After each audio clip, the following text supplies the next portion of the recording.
ஜெயச்சந்திரனின் அடடா audio offer 5 முதல் 70% வரை டிஸ்கவுண்ட். மாநாடு முடிந்து தாவேக தொண்டர்கள் கிளம்பி சென்று கொண்டிருக்கிறார்கள். அந்த கூட்டமே அங்கே ஒரு பெரிய அளவிலான நெரிசலை ஏற்படுத்தி இருக்கிறது. இந்த தொண்டர்கள் பல மாவட்டங்களுக்கு செல்லணும். மாநாட்டு திடலில் இருந்து அனைவருமே வெளியேற லட்சக்கணக்கானவங்க வெளியேறணும் அப்படின்னா கிட்டத்தட்ட 2 மணி நேரத்திற்கு மேலாகும். அதன் பிறகு இந்த வாகனங்கள்லாம் செல்லணும் அப்படின்னா இன்று இரவு ஆயிரும்.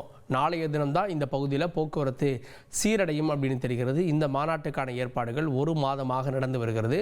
இந்த மாநாடு கிட்டத்தட்ட ஒரு 10 லட்சம் பேரை திரட்டுவதற்காக நடத்தப்பட்டது. ஆனால் எவ்வளோ பேர் அப்படின்னா லட்சக்கணக்கானவங்க அப்படின்னு தெரியுது. எவ்வளோ லட்சம் அப்படின்ற அந்த குறிப்பிட்ட தகவல் மட்டும் இல்லை. ஆனால் பார்க்கக்கூடிய காட்சிகள் இந்த கூட்டம் எவ்வளோ பேர் இருப்பாங்க அப்படின்ற கதைகளை சொல்லுகிறது.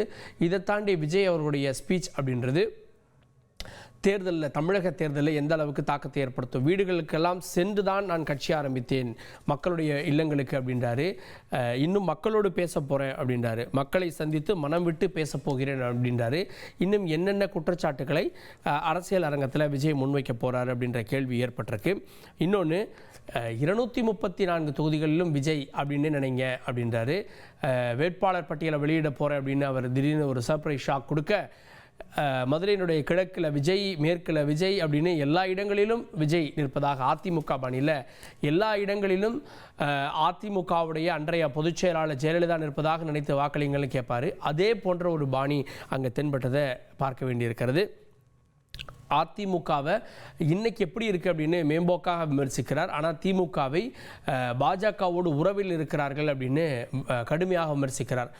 பாஜக அதிமுக கூட்டணியை பொருந்தாத கூட்டணி அப்படின்ற வகையில் அது தொண்டர்களுக்கு பிடிக்கலை அப்படின்ற வகையிலையும் விமர்சிக்கிறார்.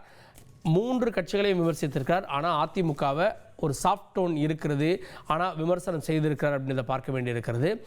இது என்ன மாதிரியான யுக்தி, எந்தெந்த வாக்குகளை அவர் குறிவைக்கிறார் அப்படின்ற கேள்விகளையும் ஏற்படுத்தியிருக்கு அரசியல் அரங்கத்தில். இந்த மாநாடு பலருக்கு வயிற்றெரிச்சலை ஏற்படுத்தியிருக்கு இந்த கூட்டம் அப்படின்னு விஜய் சொல்கிறாரு. எந்த கட்சிகளை குறிப்பிட்டு கூறி இந்த விமர்சனங்களை முன்வைக்கிறாரு.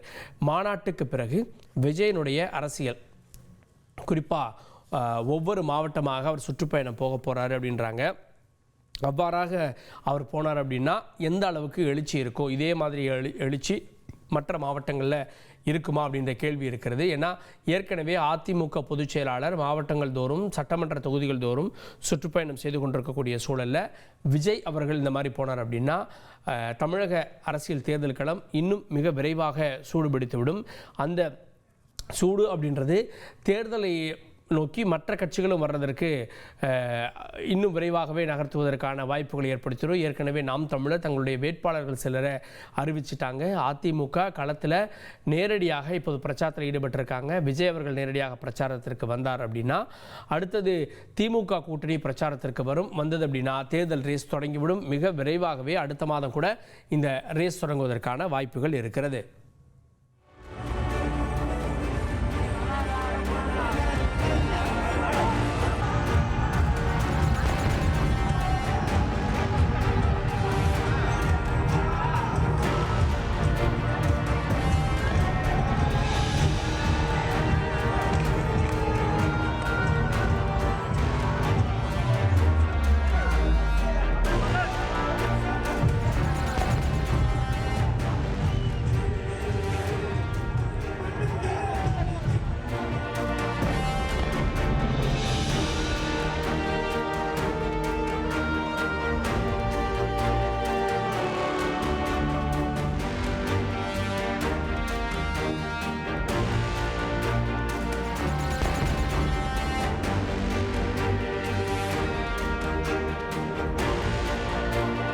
ஜெயச்சந்திரனின் அடடா ஆடியோ ஆஃபர் 5 முதல் 70% வரை டிஸ்கவுண்ட்.